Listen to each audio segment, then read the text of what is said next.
podcast is a member of WGPRN, WildGamesProductions.com.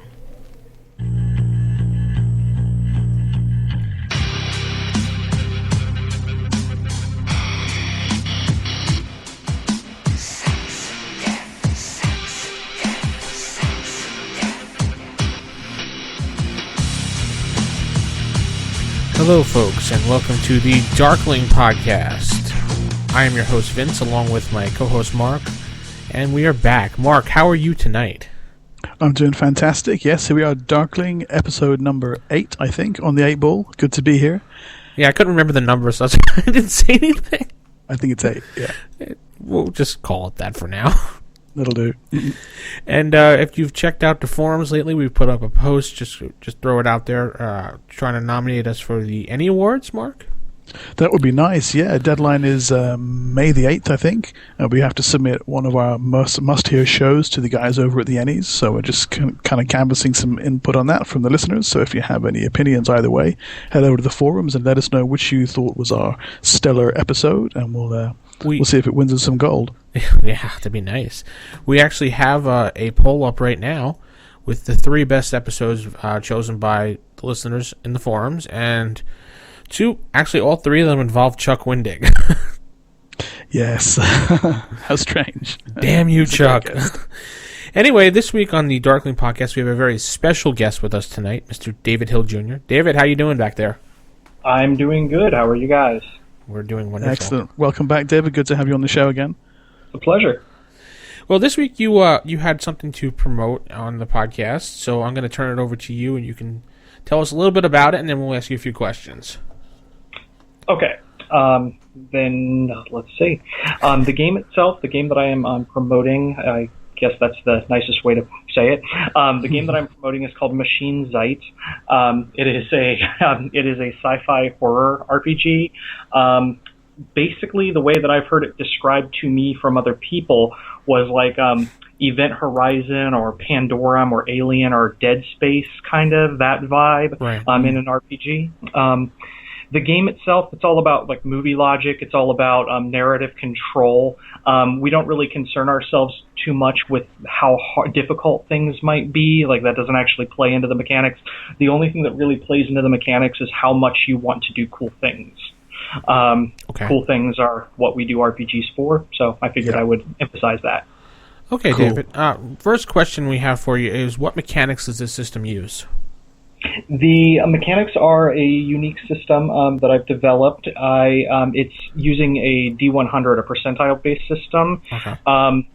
And more or less the sort of difficulty, the driving mechanic comes down to how much you want your character to succeed. So there's like the mechanic is ingrained to make you fail on stuff that's not very important. Like, you might fail in tying your shoes, but then whenever you're trying to kill the monster at the end, then you're much more likely to. Because if you think about it, like, in most RPGs, like, if you're trying to swing across the ravine and kick the monster down the ravine and whatever, that gets really hard. Like, you get all these penalties and stuff. But in my game, that's the easiest thing to do. We like failure. We just don't like failure when it matters. Yeah, that's the thing you want to be doing. Yeah, that's what the game's about. So you want to have it happen. Exactly. Yeah, and just to be clear, we're not talking about a World of Darkness game here, are we? This is a system you've devised, a setting you've devised. No, it's totally not World of Darkness. It's my own flesh and blood. However, for World of Darkness fans, you will notice a lot of really cool names, up to and including the Chuck Wendig that you just mentioned. Chuck Wendig wrote a little bit of it. Stu Wilson, the American hero, Steve Wilson. Let's see. There's Eddie Webb's name was on there, and Eddie Webb. Black Hat McFarlane in the thanks list too. Black Hat Matt, he actually contributed money to the effort. He pre-ordered. Oh, even better. Yeah. But he didn't contribute words. Jen Brozek, she did the what was it called? The Proverbial Monsters. Right. She was a writer, and she's my editor. John Kennedy, who did part of Collection of Horrors, is in it. Chris Simmons, who wrote part of New Wave Requiem. So cool. There's a lot of White Wolf names on there, actually. Excellent. A real kind of star-studded cast there. Who's Yeah. the? I noticed the upfront, the beginning of the book, as it were. You've got a good 60-odd pages of background there. Really interesting backgrounds involving gamma ray bursts, global conspiracies, cataclysms, and you have these haunted space stations where some of the action, or a lot of the action, takes place. And there's plenty of good reasons to head up there and risk your life in these awful, godforsaken locations. So I thought the background was really strong. I love the way that the Longhorn platform just kind of falls out of the sky, and then you follow up a few paragraphs later with the line, you really have a hard on against America, don't you? Show me on the doll where capitalism touched you. It's just, it's fantastic. And some of the email addresses in there are really cute too. The one from redacted at nsa.gov to angel9 at zeropointinformation.com. Very sly.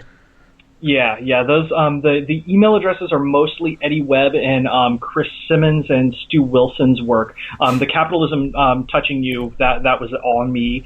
The background's like, I want to say that the completed product, we're looking at about half of it's going to be the background chapter. That's really cool. It's very bulky, but I kind of, the way that I approached that was I didn't want to make a canon for the game. What I did instead was everything is just like articles and blogs and all of this. Like there's a lot of opinion, so there's nothing set in stone. So there's a lot of contradictions and gaps. So you can kind of make do with what you will. You fill in those gaps and you make it your own setting. I kept trying to click on all the fake links in the introductory chapter. Yeah, they don't That's work. really fun. No. So what do you think are the most standout elements of the background that give players something to get their teeth into? I mean, in other words, what makes it particularly gameable as opposed to a collection of cool ideas? Well, really, the core concept is so super simple.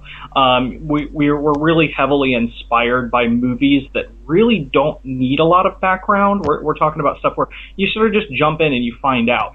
That's sort of the mentality I was going for. But really, I think that the way that we've presented the background and the setting, it's what it's supposed to be. You're a bunch of people who are in a place that you should not be, being killed by things that you don't understand. And really, I think that we've done pretty well to present that, because there's just the book is full of conflicting opinions and conflicting truths, and it's not even necessarily conspiracy. It's just people that are butting heads with each other. So there's a lot of inborn conflict in that, and I really think that does well, because when you're getting stabbed and when you're bleeding out in front of your friends, like that, the argument you want to have there is, how do we get me fixed up? But the argument you're actually having is, no, this is what's really happening. No, it was a weather balloon. Right. Stupid arguments really make a game good, and I hope that we've inspired a lot of stupid arguments. Well, I love the way that you have a good, solid, meaty background section. You can sit down and you can just read, for pleasure almost, and then you come to the mechanics, and actually they're really light and they're really brief, and you don't have to wade through pages of crunch. It struck me that you could have a character up and running in about 10 minutes flat from the looks of it. I mean, was that borne out by playtesting, or? Yeah, ironically, it was sort of born out of a need for a game. We were sitting there and we came up with this core concept for the game and what we wanted the setting to be and everything. We had a few people over, and I told them about the premise of the game, and they're like, "Damn, we want to play this. We want to play this now." Like, but I don't have a game, and they're like, "Make one up." So we made the mechanics while we were making characters, and I think it's worked really well. Whenever I run the game at conventions now, I do something that's completely non-standard. I do not bring pre-generated characters. I force the players at a convention game to make their characters, because it's that quick.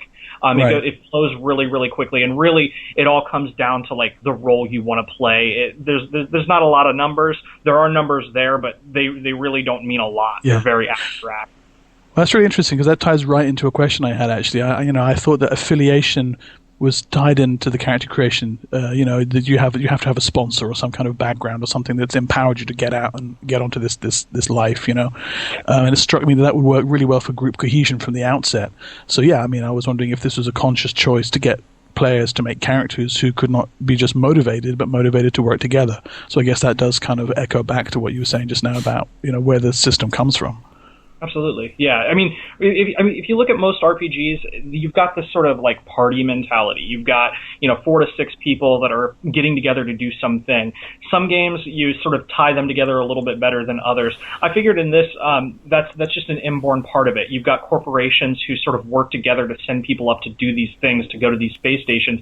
It's expensive, so why not do it with an affiliated group of companies instead of just one company? So yeah, I think that nice. works well. Gives them inborn motivation, gives them, excuses. It's just forces them into the action. Now, there's a really strong narrative element, in the game line. You mentioned at the top of the show about a lot of it's about narrative control and doing what is enjoyable and what's fun as opposed to what's perhaps statistically sound. Mm-hmm. Now, I was really struck by the sidebar about min-maxing and character traits and what have you, where it says, go ahead, min-max your best stats because you need them. And I thought it was an interesting combination of approach of a stat-based game, like a kind of old school game, with more narrative games. I'm thinking of things like Dread and like Primetime Adventures.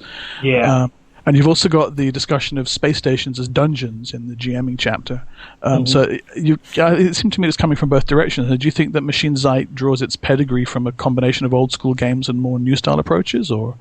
Yeah, absolutely. I mean, I've got clearly a background in traditional games. I've written for White Wolf, I've written for Catalyst, I've done Shadowrun, all kinds of stuff. So I have a big foundation in that, and then I do a lot of the indie hippie games, that sort of thing. I've been playing with Shock a lot lately, and I've been reading the crap out of Spirit of the Century, so that there's a little bit coming from every direction. Really, I kind of wanted to do something that could appeal to people who wanted a sort of gamey strategy thing, but then also I wanted to sort of focus on the core of what role-playing is, and that kind of comes back to the doing cool things stuff. So yeah, min-maxing is really, really an encouraged thing. Actually, like, the system doesn't really work unless you min-max. You have to really focus on the important things that you want to do, and that's key to it. And like, I guess the biggest problem as far as breaking down conventions is sometimes you'll get people who are playing and they say, well, can I find this thing, or can I do this thing? And you really have to approach it from well, can you? And that sort of throws some more traditional gamers for a loop. But I think that once they get into it, it really works. Like, they really take ownership of the story and just run with it. So I wrote the game so it could actually be run without a GM. So that's one major difference. Well, I think it's one of the biggest advances, I suppose, that's come out of the whole. I want to say Forge style games. It's not limited to the Forge, but those kind of things, Primetime Adventures and Dread and those things, is the fact that the players will be like, well, I'm gonna do this. I think the example in the book is, well, yeah, there is a fire axe there. So I mean, clearly those games are inspirational, and I find it really interesting that this game has got such a cinematic approach, and I like the conflict system that's in there. The threat system is fantastic. It's in genre and totally appropriate to the setting. What was it made you choose that particular approach to hazards in the game, the way that you handle threats, for example? Because they tie into the way NPCs work as well. They're kind of linked together. It's really interesting. Yeah, that ironically, that kind of comes from the other direction. I was sort of inspired mostly by fourth edition Dungeons and Dragons. By that, I kind of looked at the way that they frame encounters.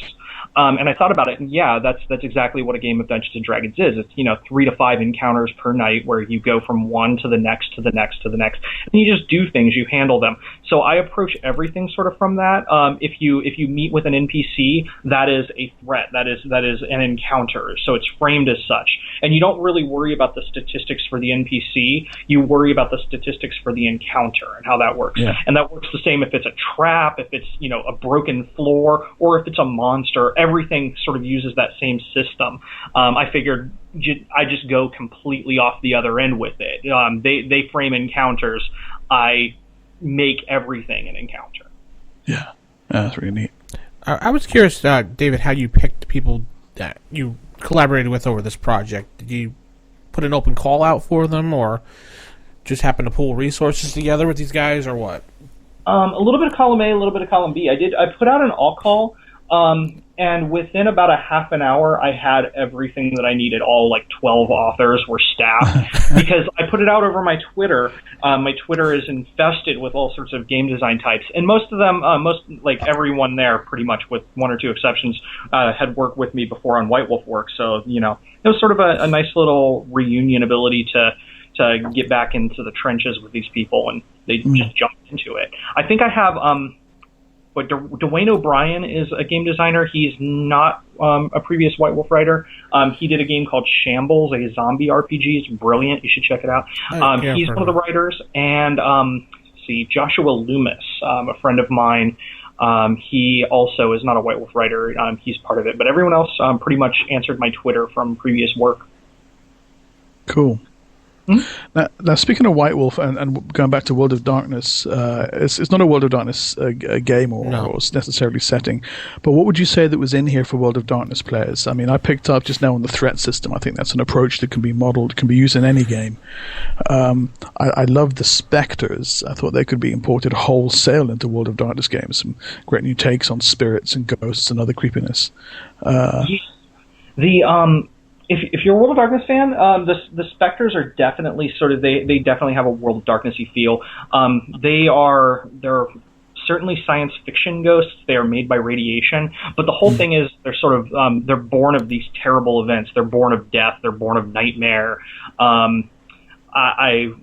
Somebody told me they were a lot like Silent Hill monsters. So that sort of feel. Is very prevalent in a real hardcore World of Darkness game. Honestly, I think that if you look at the history of it, though, White Wolf and World of Darkness really did a lot for sort of narrative drive in games, and I think that a lot of World of Darkness players really like that. This just takes it to a different level. Well, that was the other thing that I thought could be picked up on by not just World of Darkness storytellers, but GMs in general. The excellent advice in Machine's Zeit about running scene-based games. I think any game could benefit from advice of that kind. And also the section at the end about LARPing, adding dread and setting scenes. That's excellent, as is the discussion of online games. I was pleasantly surprised to see that get such decent treatment there. There's a good, there's a solid section at the back there on that kind of thing. And there's actually even more. As we speak, my wife is writing more on the online gaming section. Cool. So it's probably going to be about double what's in there. I think she's devoted about 3,000 words to it, because really not everyone can sit around a table and game traditionally. We just don't have the facilities to do so. And online gaming is a big prevalent part of the industry, and I think it gets kind of ignored. Everyone sort of has to do their own thing and improvise how it works. But I figured that we would just throw out some ideas on how to make it work, because everything has its own unique concerns and features. Why not take advantage of that? Use it. Well, I'll be looking forward to reading that. I'm currently prepping a Mage online game that's split between Israel, Holland, England, and America. So I can appreciate the challenges there. Yeah, cool. So who are you publishing this under, David? I am publishing it myself under my company, Machine Age Productions. Okay. We considered, we pitched it to a couple of companies, and we had a couple of little bites and stuff on it. But really, I think that the creative control of self-publishing was the way to go, and it's actually done really well so far. We've gotten a lot of good attention. Okay, and when is his projected release date? It is projected for release technically at the beginning of May. I think it's going to be a little bit later than that, maybe a week or two later than that. However, right now, there's all kinds of samples and stuff on machineageproductions.com you can check out. And we even opened a really awesome pre-order system where people can pre-order and get all kinds of neat things, from getting killed in the book as one of the features. Nice. Way up to, we buy you drinks. So we have a number of different ways of delivering the game, and that's one of the other things I kind of like is we're doing more than just a book. We're doing a book, and we're doing a PDF, and then we're doing what we call our digital exclusive package, which is it's a 1 gigabyte flash drive. Okay. How cool. Yeah, it's a 1 gigabyte flash drive. It has the game's logo on the front. It's really beautiful little polished steel flash drive. And then in addition to just having the PDF like you'd normally get, we're doing all of the rules and all of the major game text in wiki form. Oh, so nice. yeah. So whenever you put it on your computer, you can just like toggle through the wiki. You don't have to wait for the PDF art to load and all of that. It's just super convenient, digested information. Did you follow Malcolm Shepard had a thing on his blog a little while ago about marketing a cyberpunk game as an old beat-up external hard drive that you would add all sorts of little kind of retro cyberpunk bits on and then mail that. Yeah, that's absolutely the same sort of theory. I know with that, like we're kind of like pulling in a little bit more stuff. We're doing some music and everything. Like I've gotten a couple of bands to sign on to contribute music to the digital package, and I believe we're going to be adding a unique like exclusive adventure to that.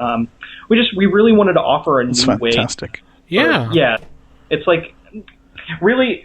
We're putting out the PDF as a Creative Commons. People can mess with it. People can share it, whatever they want. I don't really care. If you want to download it, download it. Don't tell them that, David. I know. But we wanted to add value and like give people a reason to want to buy it. Yeah. And that's really what I think that this is there for, is to sort of add that value. And if someone actually wants to contribute to the success of the product, then they can do it. I think it's one of the coolest ideas I've heard in ages. That a little flash drive with the music, and that's brilliant. Well, I think the next question on everybody's mind, David, is what is the retail price of everything? Yes. Oh, that's a complex question. I'm pretty sure because it's not been all finalized. I got to do my print run, which is depends on pre-orders.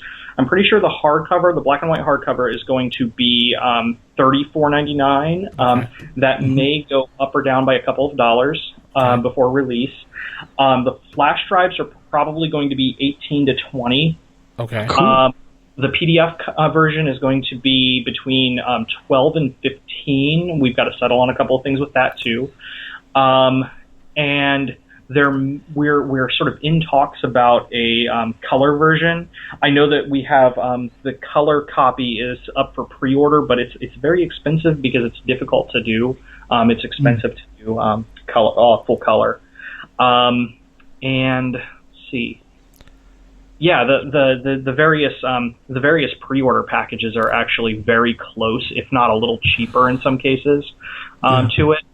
And with those, we offer we package them with the flash drives. We package them with the book. We do with a T-shirt and everything. We put a T-shirt with our online orders. So how about David Hill drives to your house and drops it off? No, I'm kidding. Yeah, that would be a little bit more, but I would be willing to go into talks for that. $20 in gas. Yeah. David, and you're shipping overseas as well? Yeah. Actually, I'm alarmed by that fact. I have someone who has pre-ordered from Italy. I have had someone who has pre-ordered from Belgium, and I have one in Estonia. The guy in Estonia is really hardcore about it. He really wants to help promote the game. We've got Canada, which isn't actually overseas, but it's basically. Sorry, Canadian fans. We have a number of countries, and we are willing to ship. It's not as expensive as people make it out to be. Well, I might shell out for one of those flash drives. That sounds really cool. Yeah, that does sound really cool. We'll have to look into that, Mark. Yeah, that's really neat. Okay, can we find this? Will it be available on Amazon as well, or? It should be available on Amazon. I don't know what the time frame is. We do have a deal set up where it's going to be on Amazon. It's going to be on a couple of other websites, but that kind of happens at the printer at their rate. I don't know how quickly that goes on. Okay. I know it's going to be on drive-through, and we're looking to also sell through Indie Press Revolution. Okay, and what about Lulu Press? Are you going to use that print-on-demand option at all, or are you not? I'm not doing it through Lulu because they're expensive, and we have a bad track record with them. I've seen a lot of bad stuff come through them. We are doing it through Lightning Source, though. Oh, okay. Lightning Source does beautiful print-on-demand. It's very affordable. It's a lot better on the customer side, too. It's going to be about $10-15 cheaper than if we went through Lulu. Lulu shipping costs are a little bit crazy. Sometimes they're absurd. So if you're overseas, it's actually better to buy directly through us, because even with Lightning Source, it's the same with Lulu. Their international shipping rates are just unprecedented. I don't understand it. I don't get it at all. But we ship for whatever the postal service ships for, which is usually about $10-15. Yeah. Okay. So David, why don't you plug your website so people know where they can get the pre-orders? That would be machineageproductions.com. If you're pre-ordering, down on the left side, there's a big white box that says Machinezite, and it has our Kickstarter campaign, which is how we're doing our pre-orders. And you can find all kinds of information on the website. There's all sorts of free information. I've blogged the entire process, so the information is free. It is there. Great. And how can they get in contact with you, David, other than going to the website? Well, if they don't want to go through the website, then they can just email me directly. My email address is machine, MACHINE, IV, like the Roman numeral 4, at gmail.com. Okay, and if someone wants to call you on the phone... No, I'm kidding, David. then they can look at the website, and if they find a phone number there... Okay, Mark, do you have any more questions? No, that was. I'm still kind of sitting here just thinking about that little flash drive. I know. I'm still blown away by that. I like that idea a lot. I just love the idea of having music on it. It's fantastic. Yeah. So let's see. Should we ask random question A, Mark? Go on then. All right. So the new thing now is we ask random question A. So the last random question A we picked was, if you could be a porn star, what name would you pick for yourself and why? Oh, man. Last time I talked to you guys, I had that question, so I don't want to be inconsistent. No, I would probably, let's see. Oh, man, I'm no good at that. Yeah, Chuck picked, what did Chuck pick? Misty Mountains or something like that? Yeah, Misty Mountains, Misty Meadows, something like that, yeah. Hunter something. Yeah, and I can't hope to top that, so I'm not going to make a fool of myself. Yeah, he said he actually wanted to be a woman, so... Of course. Wow. Yeah. That's our Chuck. Yep. So David will be speechless for this answer. I will be. But really, if I were in a porn, wouldn't you prefer that I don't talk? Yeah. We don't like acting in our porn, so... So Silent Sally, right? There you go, Silent Sally. All right, that's going to wrap up this show. Mark, we're going to come back with a Darker Days podcast in a week or so and get us closer to the Magic 20, which will be our 1-year show. Yes, we're almost there, almost an entire year. I can't believe it. Which will be in May. We'll have another Darkling. David, you're invited to our 1-year show as well if you're free when we plan the event. Yeah, toss me over the information. I would love to make that happen. So far, we have Mr. Wendig and Mr. Webb booked for the show. That'll be a great big drunken party. There's been talk of a drinking game. It's true. Shh. Mark, don't reveal our secrets. I'm down with that. We haven't set a date or anything like that. Right now, we're working on producing everything. So. Yeah. All right, David, it's been a pleasure talking to you as usual. Absolutely. I'm glad I got to talk to you guys too. And we're glad that you get to put your game out there. Maybe more people will buy it. That would be awesome. That would make my electric company a lot happier. Yes, it would. It is a very cool game. I highly recommend it. Yeah. I was reading through it and I thought, I could really see myself playing this instead of D&D on Friday. But I think my players they'd kill me, so maybe next week. Actually, Mark, you did say that in the email to me when I had forwarded that to you. You were like, I can see myself playing this. Totally awesome. I really enjoyed it. All right, let's get that music and get us out of here. Where's the music? There we go. All right, folks, this is Vince signing off from Mark. Have a great night.